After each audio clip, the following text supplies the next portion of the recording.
उन्हाच्या तडाख्यात हिप्परगा तलावात पोहायला गेलेले 2 तरुण बुडाल्याची दुर्घटना सोमवारी दुपारी 4-4:30च्या सुमारास समोर आली. त्यातील एकाचा मृतदेह सापडला, पण दुसरा तरुण अजून सापडलेला नाही.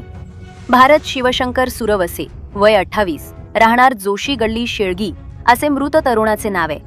मित्र गिरीश सुरेश माळगे, वय 29, राहणार रामदेव नगर शेळगी याच्यासोबत भारत हिप्परगा तलावात पोहायला गेला होता, पण दोघेही पाण्यातून बाहेर येताना बुडाले.